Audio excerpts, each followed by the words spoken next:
Hello student, today I will discuss next new chapter magnetic effect of current और magnetism। ये new chapter यानी third unit है आपका NCERT का, class 12th NCERT का third unit आपका जो है वो है मैग्नेटिक इफेक्ट ऑफ करंट और मैग्नेटिज्म। और आज हम इसके बारे में ही डिस्कस करेंगे।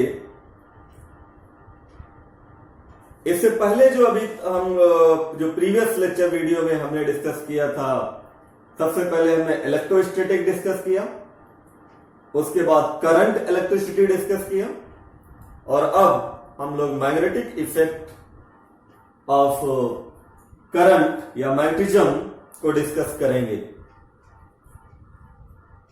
मैग्नेटिज्म में देखिए जरा, इलेक्ट्रोस्टैटिक में चार्ज जो था वो स्टेशनरी था। स्टेशनरी चार्ज की वजह से वो इलेक्ट्रिक फील्ड वहां पे डेवलप हुई थी। करंट इलेक्ट्रिसिटी में हमने डिस्कस किया मूविंग चार्ज, यानी कोई चार्ज मूव हो रहा है तो करंट इलेक्ट्रिसिटी को प्रोड्यूस करता है। ये करंट इलेक्ट्रिसिटी में हमने डिस्कस किया। और अब हम डिस्कस करेंगे कि मैग्नेटिक फील्ड कैसे डेवलप होती है अगर चार्ज मूव कर रहा है। तो सबसे पहले इस चैप्टर में, इस टॉपिक में हमें क्या क्या डिस्कस करना है। सबसे पहले first we will discuss about concept of magnetic field. Concept of magnetic field, it means what is the magnetic field, how to define the magnetic field. And next we will discuss about Oersted experiment, यानी Oersted experiment के बारे में हम लोग discuss करेंगे। और ये Oersted experiment क्या बताता है ये हम आपको से डिस्कस करेंगे, यानी सेकेंड ये पॉइंट टॉपिक है आपका। और थर्ड जो टॉपिक है वो है बायोट-सेवर्ट लॉ। इसे हम मैग्नेटिक फील्ड का फार्मूला कैलकुलेट करेंगे, बायोट-सेवर्ट लॉ ने जो दिया था। और फोर्थ हम लोग डिस्कस करेंगे about relation between the mu naught and epsilon not. Mu naught is the permeability of free space and epsilon not is a permittivity of free space. And fifth we will discuss about comparison of Coulomb's law and Biot-Savart law. Coulomb's law electrostatic में बताया था हमने, और अब जो Biot-Savart law इस magnetic effect of current में discuss करेंगे। फिर दोनों जो लॉज है हमारे उनका हम कंपैरिजन करेंगे। तो सबसे पहले हम डिस्कस करते हैं कॉन्सेप्ट ऑफ मैग्नेटिक फील्ड, यानी कॉन्सेप्ट ऑफ मैग्नेटिक फील्ड क्या है इसको डिस्कस करते हैं। कॉन्सेप्ट ऑफ मैग्नेटिक फील्ड, इसको डिस्कस करना है हमें। यानी मैग्नेटिक फील्ड का कॉन्सेप्ट क्या है मैग्नेटिक फील्ड होती क्या है, इसके बारे में हमें डिस्कस करना है। जैसे इलेक्ट्रोस्टैटिक में देखा था, स्टेशनरी चार्ज था, ये मान लेते हैं ये प्लस क्यू है,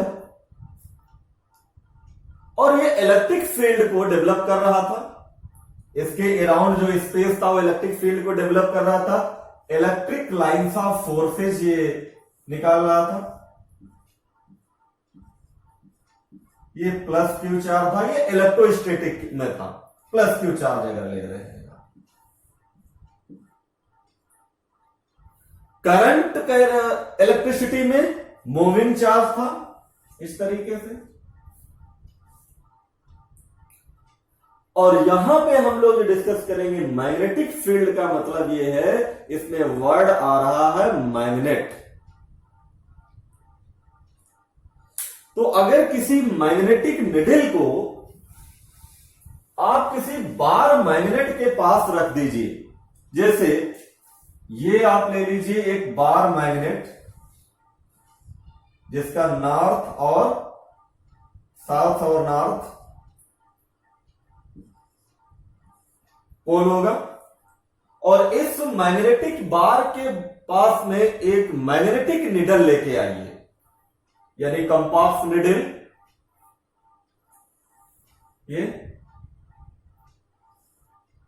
कंपास निडल जैसे ही इसके पास में लेके आएंगे तो ये क्या करेगा, डिफ्लेक्ट होगी, यानी नॉर्थ साउथ।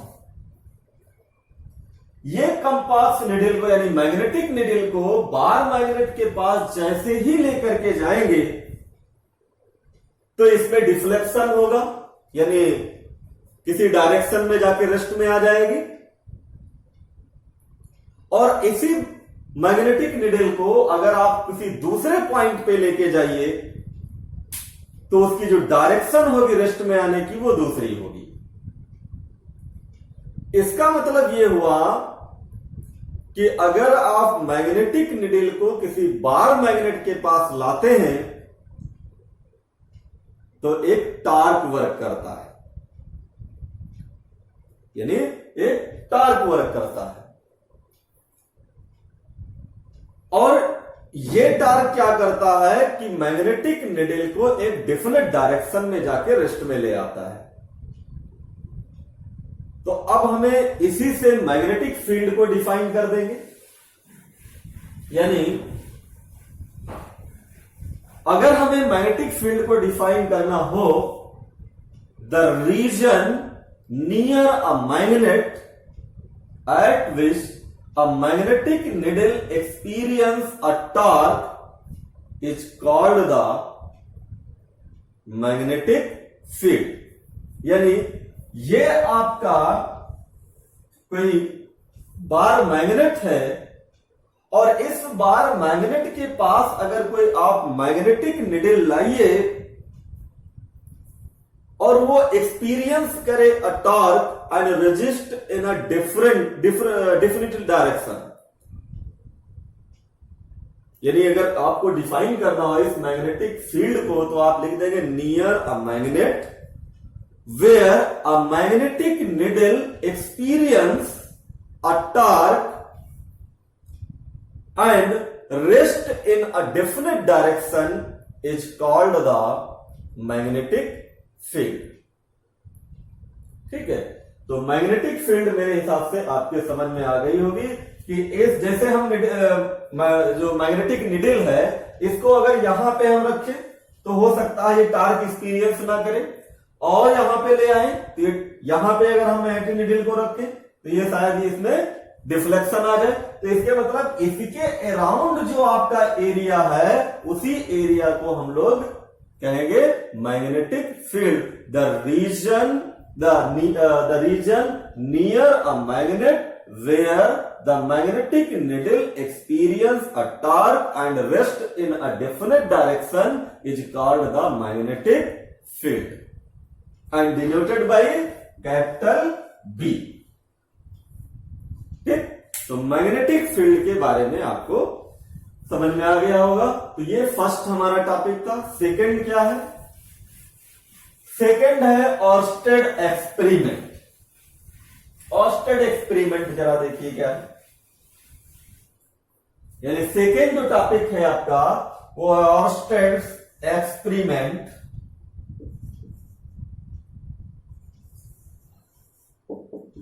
ऑर्स्टेड एक्सपेरिमेंट्स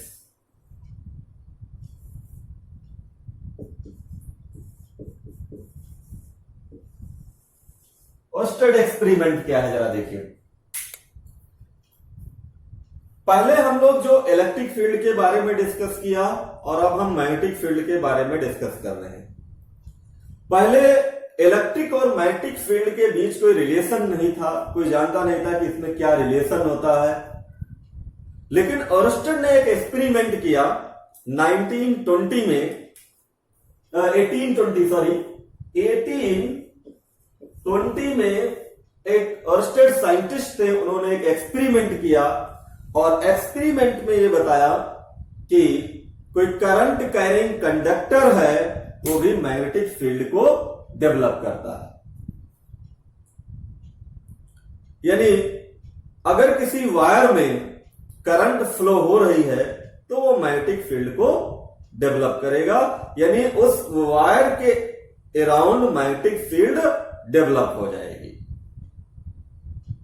और अभी तक हम लोग जो मैग्नेटिक फील्ड के बारे में हमने जो आपको डिफिनीशन दी उसमें यह बताया कि मैग्नेट के थ्रू अगर मैग्नेटिक फील्ड डेवलप हो रही है, लेकिन ओरस्टेड ने यह बताया कि मैग्नेट के थ्रू ही नहीं मैग्नेटिक फील्ड डेवलप होती है, बल्कि अगर किसी करंट कैरिंग कंडक्टर भी है, अगर उसमें करंट फ्लो हो रही है तब भी उसमें उसके अराउंड मैग्नेटिक फील्ड डेवलप हो जाएगी। और कैसे डेवलप होगी जरा देखिए, इनका एक्सपेरिमेंट क्या है। इन्होंने क्या किया, एक वायर लिया, ये वायर आपका AB, और इस AB वायर से बैटरी कनेक्ट कर दिया। यहां पे एक बैटरी कनेक्ट कर दी और एक की यहां पे कनेक्ट कर दिया, ये की कनेक्ट किया जो है, ठीक है। ये कंडक्टिंग वायर है, कंडक्टिंग वायर का मतलब है इसमें करंट इजीली फ्लो हो जाएगी, ठीक। अब देखिए जरा, ये जो वायर है यहां पे इन्होंने मैग्नेटिक निडल एक रख दी, यानी मैग्नेटिक बॉक्स, मैग्नेटिक जो कंपास बॉक्स आता है उसको यहां पे इन्होंने रख दिया। और जब ये देखा कि इसमें जब करंट फ्लो नहीं हो रही थी इस वायर में, इस वायर में जब करंट फ्लो नहीं हो रही थी तो इस कंपास बॉक्स जो था, मैग्नेटिक जो निडल थी, इसमें कोई भी डिफ्लेक्शन नहीं था। इसका मतलब इसकी जो निडल है इस वायर के पैरेलल थी जब इस वायर में कोई भी करंट फ्लो नहीं हो रही थी, यानी इस की को हमने अभी क्लोज नहीं किया था, यानी बटन को ऑन हमने नहीं किया था, यानी तब इसमें जब इस वायर में कोई करंट फ्लो नहीं हो रही थी तो इस मैग्नेटिक निडल जो थी हमारी वो पैरेलल थी इस वायर की, यानी इसमें कोई भी डिफ्लेक्शन नहीं आ रहा था। अब क्या किया, सेकेंड इन्होंने ये दिखाया कि अगर दूसरा यहां पे अगर हम एक दूसरा सर्किट अगर लेते हैं और यहां पे जो बैटरी थी, ये जो की थी हमारी, ये AB वायर हो गया, और इस की के थ्रू जैसे ही की को हमने यहां पे क्लोज किया यानी करंट इसमें फ्लो होगी, और यहां पे जो हमने मैग्नेटिक निडल रखी है, ये जो मैग्नेटिक निडल रखी है हमने एस नॉर्थ और साउथ पोल की जो है, जैसे ही इसमें करंट फ्लो होगी ये क्या होगा, इसमें जो है डिफ्लेक्शन आ जाएगा। और डिफ्लेक्शन कैसे आ जाएगा, इस तरीके से ये शो करेगी निडल। जो निडल हमारी है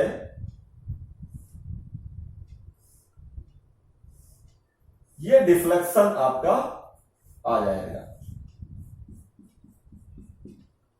इसका मतलब यह हुआ कि जब आपने करंट इसमें फ्लो नहीं किया तो इस वायर के अराउंड कोई भी मैग्नेटिक फील्ड डेवलप नहीं हुई, और इसलिए ये जो आपकी मैग्नेटिक निडल थी ये इस वायर के पैरेलल थी। जैसे ही आपने यहां पे करंट फ्लो किया, और जब करंट आपने फ्लो किया इसमें, तो इसमें डिफ्लेक्शन आ गया इस मैग्नेटिक निडल में।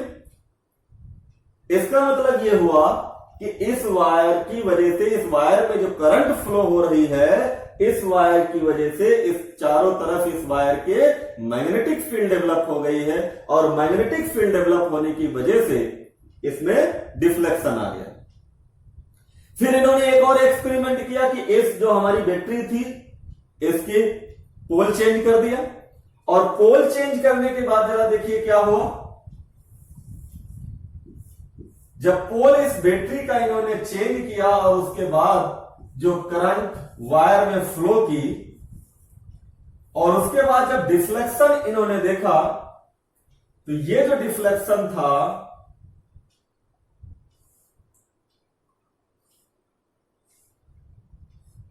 ये जो डिफ्लेक्शन आपका था वो जस्ट इसके अपोजिट आ गया।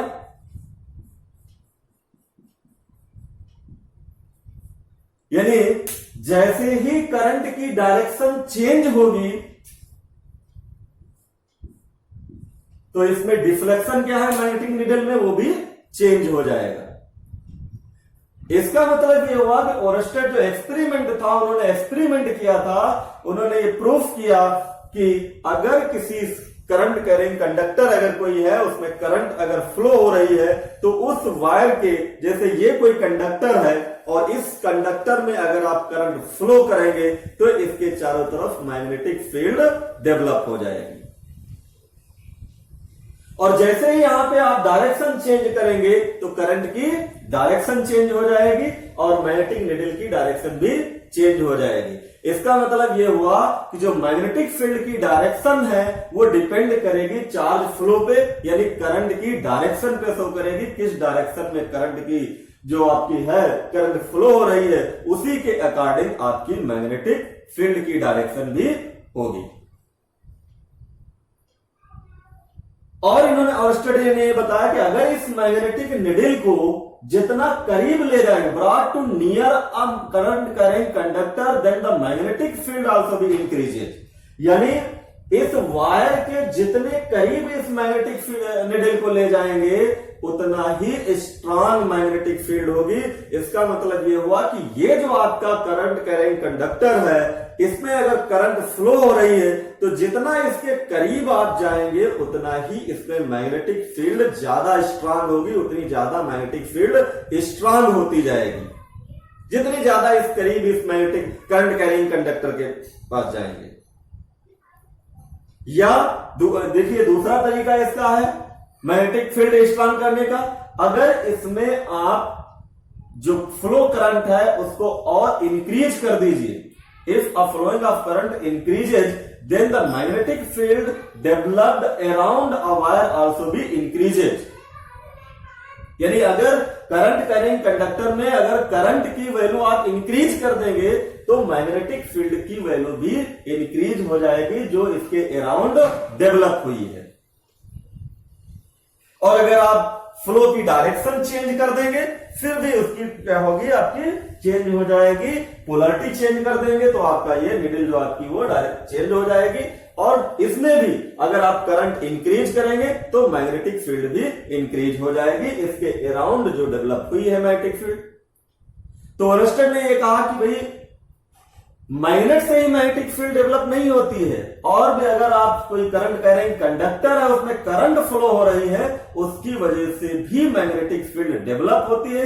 जितनी ज्यादा करंट आप इंक्रीज करते जाएंगे वायर में, करंट कैरिंग कंडक्टर में, उतनी ही उसके पास स्ट्रांग मैग्नेटिक फील्ड डेवलप होती जाएगी। और जितने करीब इस वायर के जाते जाएंगे उतनी ही ज्यादा स्ट्रांग मैग्नेटिक फील्ड होगी। ठीक, तो ये ओरस्टेड का एक्सपेरिमेंट था।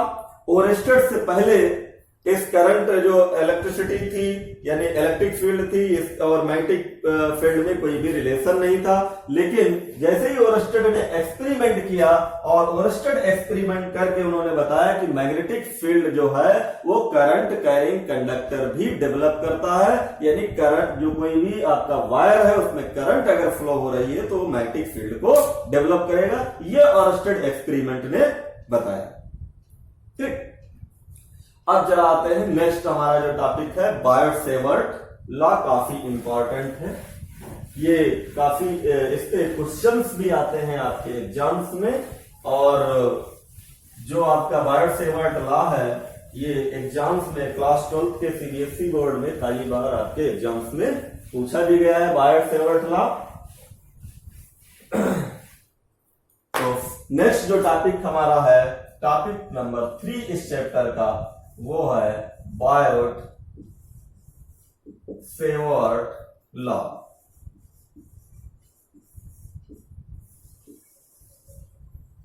बायोट-सेवर्ट लॉ काफी इंपॉर्टेंट ये रूल है आपका, कई बार एग्जाम्स में पूछा गया है। क्योंकि जो 1820 में ओरस्टेड ने जो एक्सपेरिमेंट किया था और उस एक्सपेरिमेंट से उन्होंने बताया था कि कोई करंट कैरिंग कंडक्टर है वो मैग्नेटिक फील्ड को डेवलप करता है। अब जो हमारे न्यू साइंटिस्ट, फ्रेंच साइंटिस्ट थे बायोट एंड सेवर्ट, उन्होंने उस मैग्नेटिक, अगर कोई वायर है, जैसे मान लेते हैं ये कोई वायर है आपका, एक्स वाई वायर ले लेते हैं, करंट कैरिंग कंडक्टर है ये कोई एक्स एंड वाई, और इसमें अगर आई करंट फ्लो हो रही है, आई करंट फ्लो हो रही है, इसमें अगर कैपिटल आई करंट फ्लो हो रही है इस करंट कैरिंग कंडक्टर एक्स और वाई में, तो इसके अराउंड मैग्नेटिक फील्ड डेवलप हो जाएगी। ये तो ओरस्टेड ने ही एक्सपेरिमेंट में बता दिया। अब अगर हमें इसके किसी पॉइंट पे, इसके बाहर यहां पे कहीं पर हमें मैग्नेटिक फील्ड कैलकुलेट करना हो तो कैसे कैलकुलेट करेंगे? ये बायोट सेवर्ट लॉ ने एक फार्मूला दिया था, जिस फार्मूले को ही हम लोग बायोट सेवर्ट लॉ कहते हैं। मान लेते हैं हमें कैलकुलेट करना है मैग्नेटिक फील्ड, यहां पे कैलकुलेट करना है। इस बी कोई पी पॉइंट ले लेते हैं और इस पी पॉइंट पे हमें मैग्नेटिक फील्ड कैलकुलेट करना है, और ये यहां से वायर से जो डिस्टेंस है वो स्मॉल आर है। इतने ही डिस्टेंस पे इस साइड में कोई पॉइंट ले सकते हैं, या पी डैश ले लीजिए।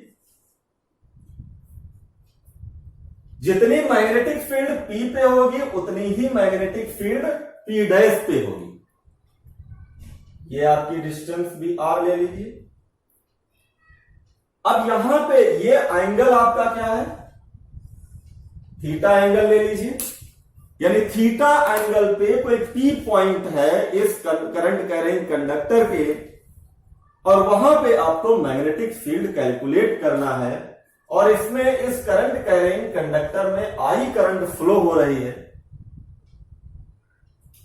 हमें कैलकुलेट करना है इस पी पॉइंट पे मैग्नेटिक फील्ड। ये बायोट सेवर्ट लॉ ने कैलकुलेट करके बताया था कि एक फार्मूला डेवलप किया था, और उसी फार्मूले से हम इस पी पॉइंट पे मैग्नेटिक फील्ड कैलकुलेट कर लेंगे।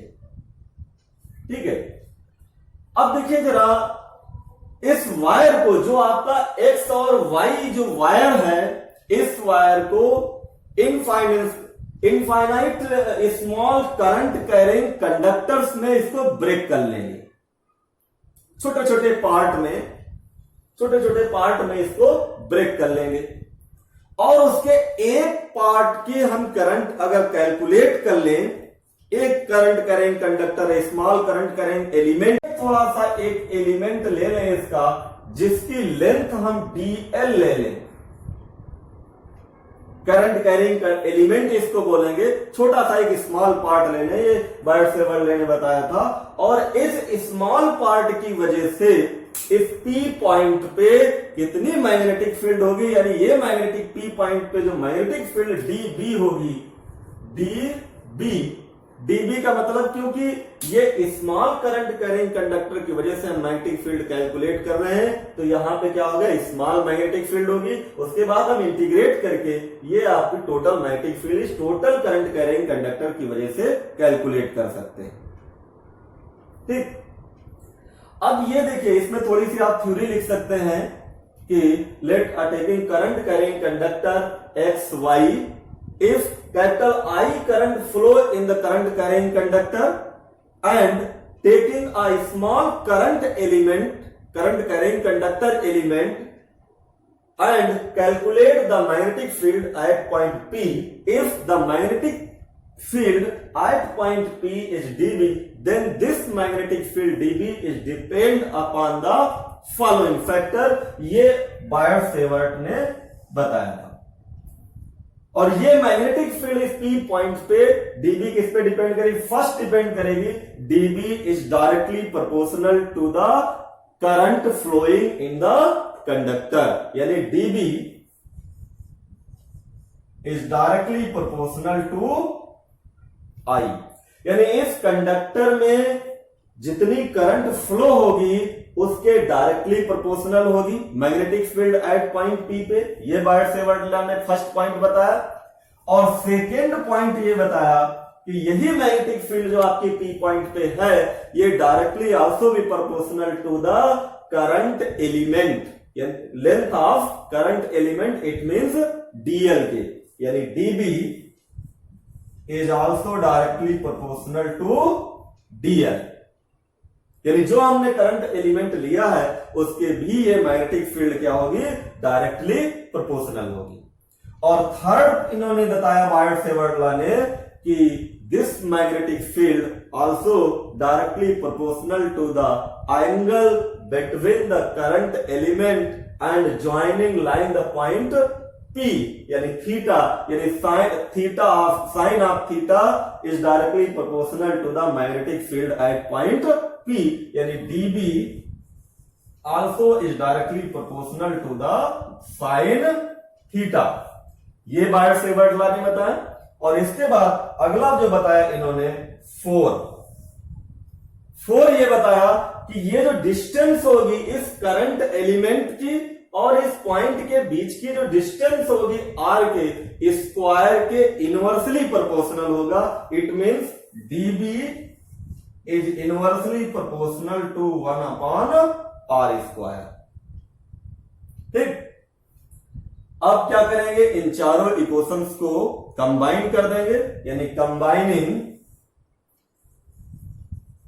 कंबाइनिंग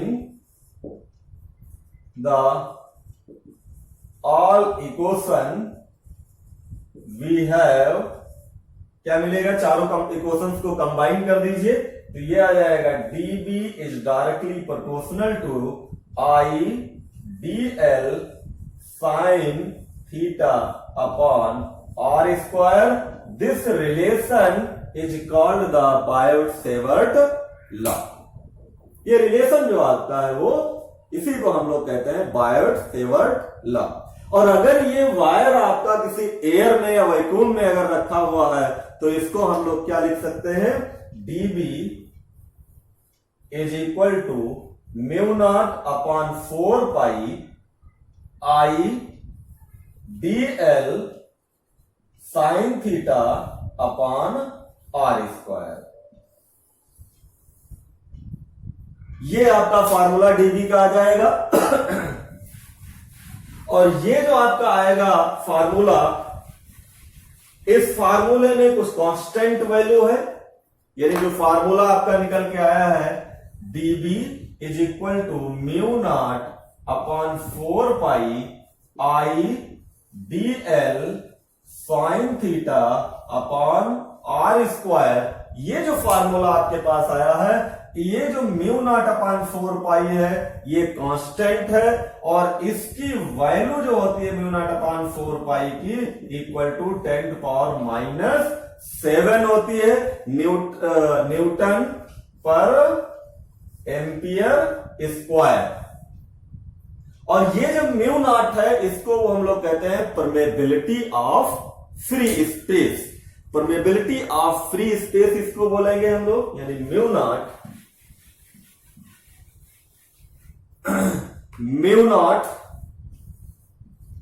क्या है आपकी परमेबिलिटी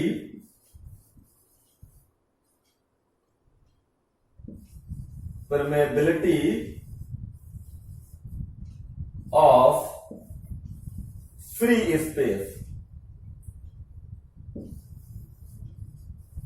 ठीक है, where μ0 is called the permeability of free space. और ये आपका जो है बायट सेवर्ट लॉ का जो फार्मूला है, इसी फार्मूले से हम लोग कैलकुलेट कर लेंगे किसी भी मैग्नेटिक फील्ड की वैल्यू किसी करंट कैरिंग कंडक्टर में। जो अब जरा देखिए, जरा इसको हम वेक्टर फॉर्म में भी लिख सकते हैं।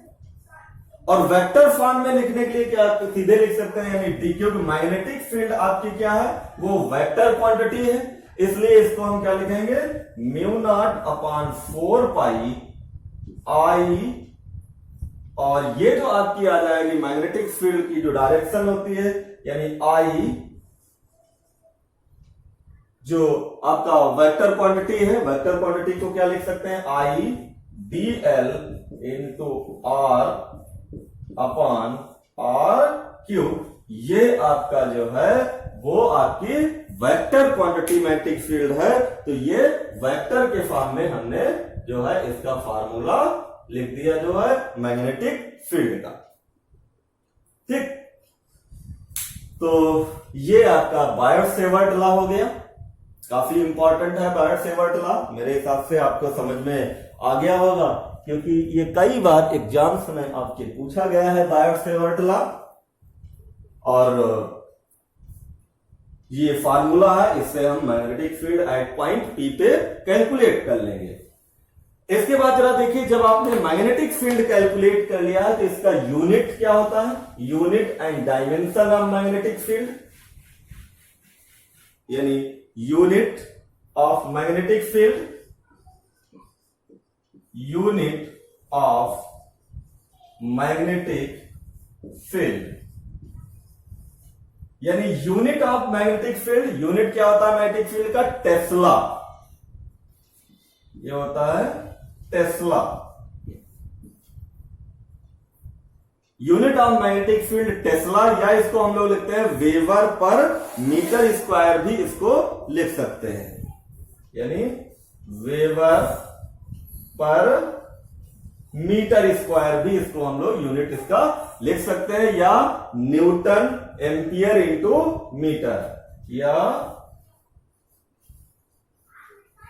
न्यूटन पर एम्पियर इंटू मीटर।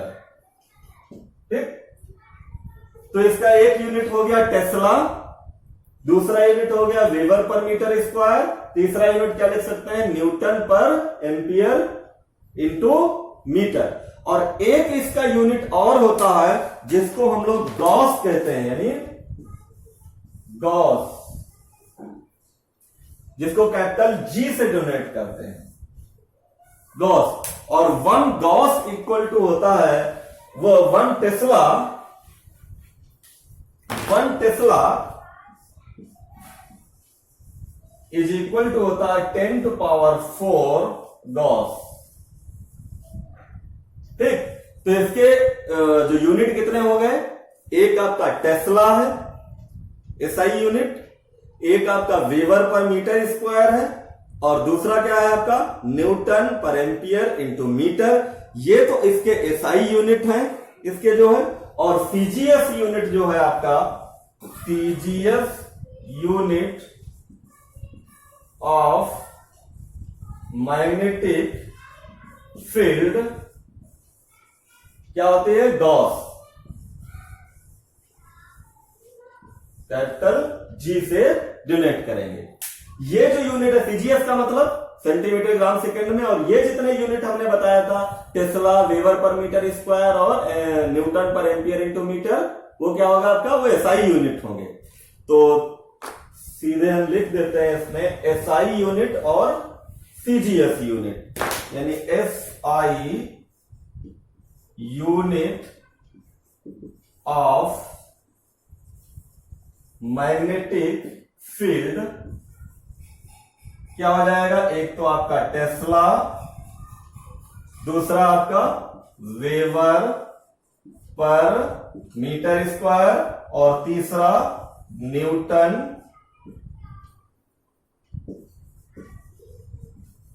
न्यूटन पर एम्पियर इंटू मीटर, पर एम्पियर इंटू मीटर। ठीक, और सीजीएस यूनिट क्या है, CGS unit of magnetic field क्या हो जाएगा, गॉस। ठीक, और इसकी जो डायमेंशन होती है, dimension of magnetic field, dimension of magnetic field जो होती है M T minus two A minus, dimension of magnetic field M T minus two A minus 1। ठीक, तो ये बायट सेवर्ट लॉ और मैग्नेटिक फील्ड के बारे में हमने पूरा डिस्कस कर लिया। नेक्स्ट जो टॉपिक आपका है relation between the permeability of free space, it mean mu naught, and relation between the and S silent knot and permittivity of free space. ये हमें अब डिस्कस करना है रिलेशन दोनों में कि परमेबिलिटी और परमिटिविटी में रिलेशन क्या है, ये हमें डिस्कस करना है. यानी टॉपिक जो इसका टॉपिक है वो 4 है आपका रिलेशन बिटवीन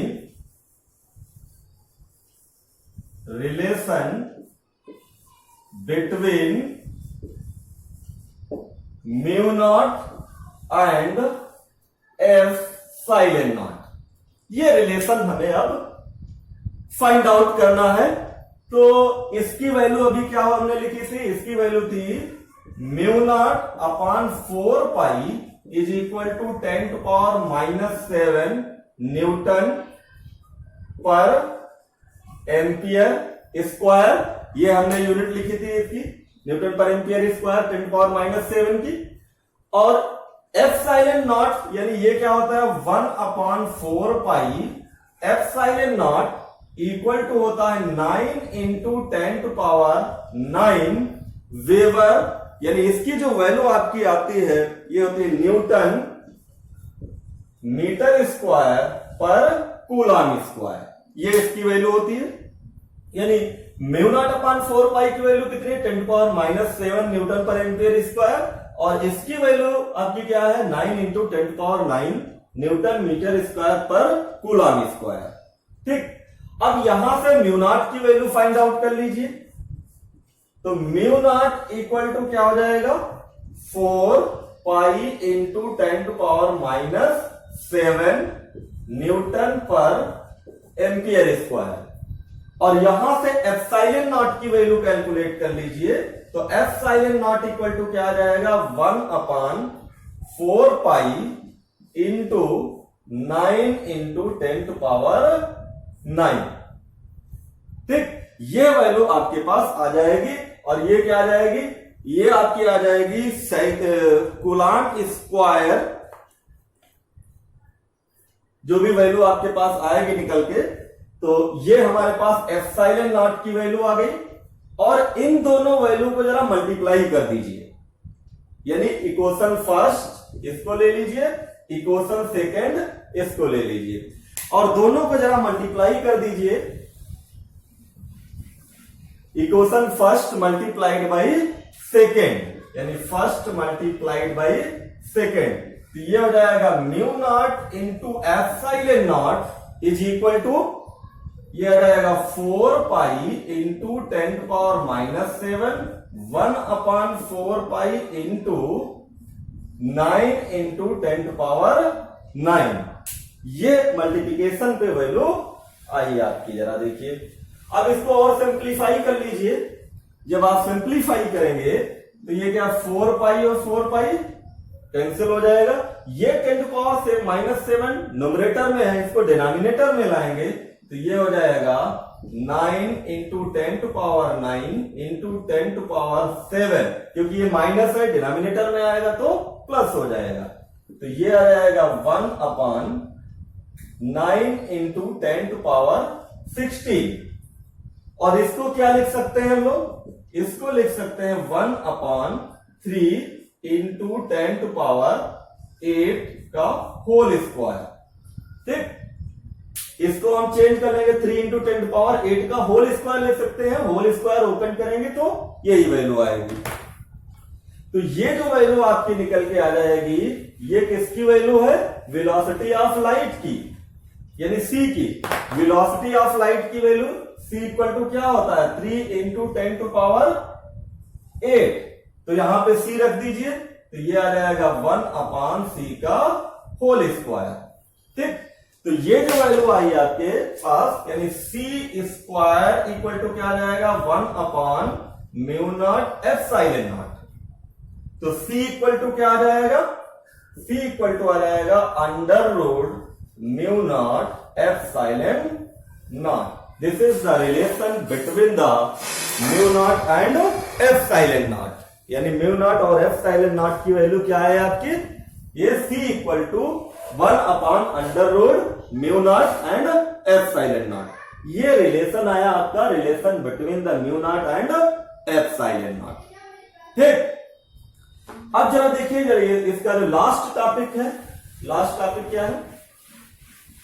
जो लास्ट टॉपिक है इसका, comparison of Coulomb's law and Biot-Savart law. ये अब हम कंपेयर करेंगे, कंपैरिजन करेंगे जो कूलॉम्स लॉ है और जो बायोट-सेवर्ट लॉ है। और कूलॉम्स लॉ और बायोट-सेवर्ट लॉ में जो हमारी इलेक्ट्रिक फील्ड थी, अगर हम कूलॉम्स लॉ में अगर इलेक्ट्रिक फील्ड निकालें, यानी DE is equal to 1/4 pi epsilon naught dq upon r square, यानी किसी स्मॉल चार्ज की वजह से, यानी स्मॉल dq चार्ज की वजह से जो आपकी स्मॉल इलेक्ट्रिक फील्ड है वो DE है। इलेक्ट्रिक फील्ड का फार्मूला भी हमने कैलकुलेट करके बताया आपको इलेक्ट्रोस्टैटिक में। तो D equal to 1/4 pi epsilon naught dq upon r square. और जो बायोट-सेवर्ट लॉ है वो क्या है आपका, dB equal to mu naught upon 4 pi I dl sine theta upon r square. और इन दोनों को जरा आप कंपेयर करेंगे तो कंपैरिजन में यही मिलेगा आपको कि दोनों क्या करते हैं, इनवर्स स्क्वायर लॉ को फॉलो करते हैं। ठीक है, दोनों आपके क्या है, इनवर्स स्क्वायर लॉ को फॉलो करते हैं, यानी the Coulomb's law and Biot-Savart law both follow the inverse square law, यानी दोनों इनवर्सली प्रोपोर्शनल है square of distance between the point. देखिए ये भी r स्क्वायर के है इनवर्सली प्रोपोर्शनल मैग्नेटिक फील्ड, और ये भी इनवर्सली प्रोपोर्शनल है। अब इसमें डिफरेंट क्या है, देखिए जरा, जो इलेक्ट्रिक फील्ड है उसकी डायरेक्शन जो है वो लाइन ज्वाइनिंग द जिस पॉइंट से हमें कैलकुलेट करना है, लेकिन मैग्नेटिक फील्ड जो है वो उसकी जो डायरेक्शन है वो किसी भी उसके परपेंडिकुलर भी हो सकती है। जैसे यहां पे I और dl दोनों के परपेंडिकुलर भी मैग्नेटिक फील्ड हो सकती है। दूसरा एक डिफरेंट ये है कि जो मैग्नेटिक फील्ड है वो एंगल पे भी डिपेंड करती है, ठीक है, और जो इलेक्ट्रिक फील्ड है वो एंगल पे डिपेंड नहीं करती है। ठीक, तो ये दोनों में कंपैरिजन था और काफी इंपॉर्टेंट था ये आज का टॉपिक। तो सारे टॉपिक्स हमने डिस्कस कर लिए। इसके बाद जो हम लेक्चर वीडियो लेके आएंगे वो हमारी होगी जो किसी current carrying conductor, infinite conductor की वजह से मैग्नेटिक फील्ड कैलकुलेट करेंगे किसी पॉइंट पे, वो यानी magnetic field due to a straight current carrying conductor of finite length का हम लेंगे और उसकी मैग्नेटिक फील्ड का फार्मूला हम कैलकुलेट करेंगे नेक्स्ट लेक्चर वीडियो में। तो आज की लेक्चर वीडियो में इतना ही, और इस लेक्चर वीडियो जो आज की हमारी पहली लेक्चर वीडियो है इस magnetic field effect of current की मैग्नेटिज्म की, काफी ये भी इंपॉर्टेंट है, तो इसको कई एक दो बार आप देख लीजिएगा तो सारे टॉपिक्स आपके समझ में आ जाएंगे। तो आज इतना ही, थैंक यू।